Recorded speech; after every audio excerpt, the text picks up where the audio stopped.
சேனலை இது வரைக்கும் சப்ஸ்கிரைப் பண்ணாதவங்க சப்ஸ்கிரைப் பண்ணிக்கோங்க. மறக்காமல் அந்த பெல் ஐக்கானை கிளிக் பண்ணிக்கோங்க. Thank you. Hello friends, welcome to Techkins family channel. நம்ம இன்றைக்கி என்ன பார்க்க போகிறோன்னா பரங்கிக்காய் தேங்காய் பால் அல்வா பார்க்க போகிறோம். அதுக்கு தேவையான பொருட்கள் என்னன்னு பார்க்கலாம். துருவின பரங்கிக்காய் 1 கப் எடுத்திருக்கேன். தேவையான அளவு முந்திரி எடுத்துக்கலாம். 2 ஏலக்காய் எடுத்துக்கலாம். 1 கப் தேங்காய் பால் எடுத்துக்கலாம். தேவையான அளவு நெய் எடுத்துக்கலாம். இப்போ எப்படி செய்யலான்றதை பார்க்கலாம். கடாய் அடுப்பில் வச்சுக்கலாம். 5 ஸ்பூன் நெய் சேர்த்துக்கலாம். எடுத்து வச்சுருந்த முந்திரி சேர்த்துக்கலாம். 2 ஏலக்காவை தட்டி எடுத்து வச்சுருக்கேன், அதையும் சேர்த்து வறுத்துக்கலாம்.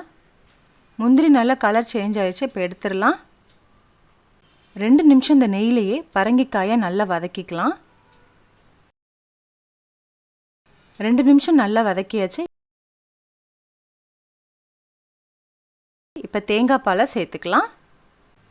பரங்கிக்காயை நல்லா ஒரு 5 நிமிஷம் தேங்காய் பால்லே நல்லா வேக வைக்கணும். இப்போ 5 நிமிஷம் கழித்து பார்க்குறோம். தேங்காய் பால்லே நல்லா பரங்கிக்காய் நல்லா குக் ஆயிடுச்சு. இப்போ தேவையான அளவு நாட்டு சர்க்கரை சேர்த்துக்கலாம். 1 கப் பரங்கிக்காய் எடுத்துருக்கோம்னா 1/2 கப் நாட்டு சர்க்கரை சேர்த்துக்கலாம். நல்லா மிக்ஸ் பண்ணிக்கலாம்.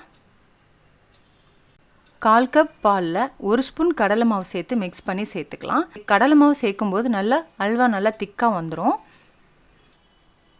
இப்போ பார்க்குறது கரெக்டாக ஒரு 5 நிமிஷம் கழித்து பார்க்குறோம்.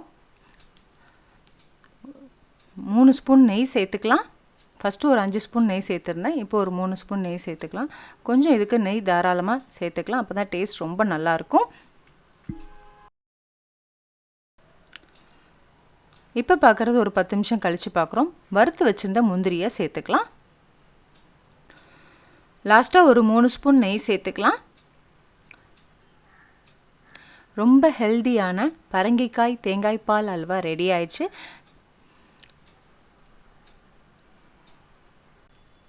இப்போ வேறு ஒரு சர்விங் பவுலுக்கு மாற்றிக்கலாம். பரங்கிக்காய் வாங்கினீங்கன்னா நீங்களும் இதே மாதிரி தேங்காய் பால் வச்சு பரங்கிக்காய் அல்வா செஞ்சு பாருங்கள். செஞ்சு பார்த்துட்டு ஃபீட்பேக் சொல்லுங்கள். தேங்க்யூ.